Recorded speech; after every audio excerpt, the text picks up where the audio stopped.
Hit Radio, l'essentiel de l'actualité.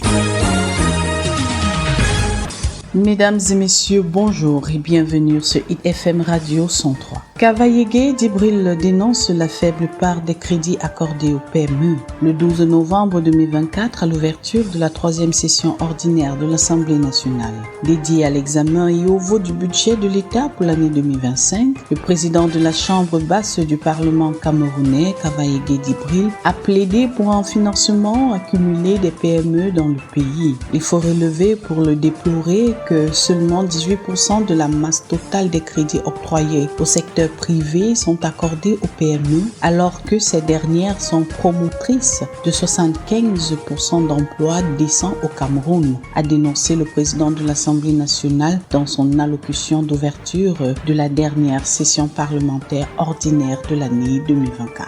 Travaux publics. Les retards de paiement des décomptes continuent de plomber l'exécution du budget d'investissement public au Cameroun. Au cours de la première session de l'année 2024 du Comité national de suivi de l'exécution physico-financière du budget d'investissement public, tenue le 11 novembre 2024 à Yaoundé, la présidente de cette instance, Rosette Ayayi, a ressassé les maux qui plombent l'exécution du budget d'investissement public au Cameroun. Il s'agit notamment de l'insécurité dans certaines régions du pays, la non-maturation des projets à exécuter, les retards dans le paiement des décomptes des entreprises exécutant les travaux. À ces problèmes récurrents auxquels l'État du Cameroun peine à apporter des solutions, Madame Ayayi a ajouté pour l'année 2024 les impacts du changement climatique illustrés par de fortes pluies et en retardé l'avancement des travaux. Mais en dépit de ce tableau plutôt sombre, l'exécution du budget d'investissement public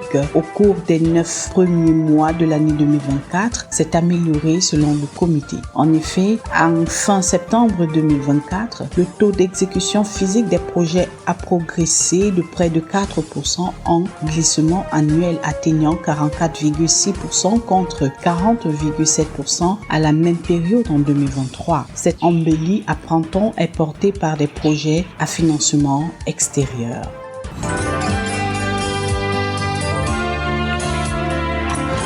L'actualité internationale. Mali. Issa Kaoudim placé sous mandat de dépôt après une plainte du Burkina. Interpellé dans la matinée à son domicile, il est poursuivi pour offense commise publiquement envers un chef d'État étranger et injure par le biais des systèmes d'information et sera jugé le 12 février prochain selon les informations confirmées à RFI de sources judiciaires maliennes et par l'entourage d'Issa Kaoudim. L'arrestation de cette personnalité publique religieuse et médiatique bien connue des Maliens fait suite à un courrier de plainte envoyé mardi 12 novembre par le Conseil supérieur de la communication du Burkina à la haute autorité de la communication du Mali. L'instance burkinabé y dénonce les propos tenus dimanche lors d'un débat sur la chaîne privée malienne Joliba TV News. Issa Kaoudim s'était moqué de la dernière affaire du coup d'État déjouée au Burkina Faso, orchestrée selon lui par les